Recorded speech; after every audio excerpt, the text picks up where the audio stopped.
President Kenyatta and his delegation arrived in Entebbe, Uganda yesterday for a 3-day visit of Kenya's immediate neighbor and partner in the East African community. He was received at the Entebbe International Airport by Uganda's Foreign Affairs Minister Sam Kutesa. He proceeded to State House Entebbe and received by his host President Yoweri Museveni. President Kenyatta and his delegation were later hosted to a state dinner and held bilateral talks with his host President Museveni ahead of the infrastructural summit that will be held tomorrow in Entebbe. During their talks at Entebbe State House, the two leaders discussed key issues which will form part of the agenda of the summit, including the construction of a standard gauge railway line from Mombasa as well as the construction of the refinery. You can be sure that he's not coming as a tourist.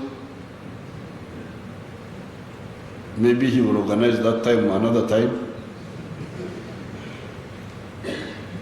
But he's coming here so that we do serious business. We have just started our talks. We shall conclude tomorrow.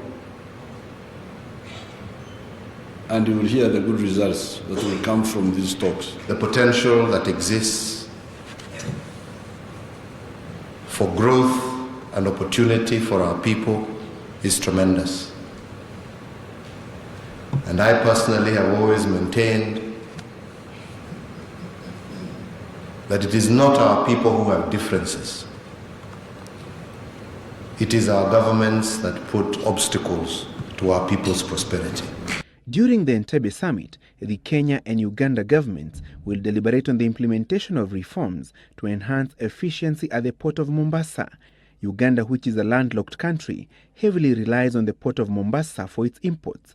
Uganda is also one of Kenya's main trade partners. But the people of Kenya did us proud because they held peaceful elections.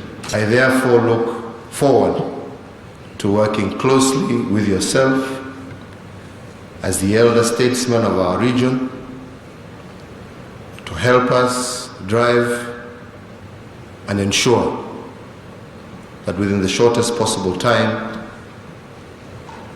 we actually have one great nation of East Africa. The two leaders also deliberated on the disarmament of communities living along the common border with a view to enhancing peace and security. During President Kenyatta's inauguration, Museveni had raised concerns over rampant cattle rustling incidents between the communities living at the Kenya-Uganda border. The two leaders reaffirmed their commitment to deepening bilateral ties as well as the East African community integration process. Among those in the Kenyan delegation led by President Kenyatta are Cabinet Secretaries Ambassador Amina Mohamed, Engineer Michael Kamau, Aidan Mohamed, and Mombasa Governor Hassan Joho. Francis Gashuri, Citizen at 1.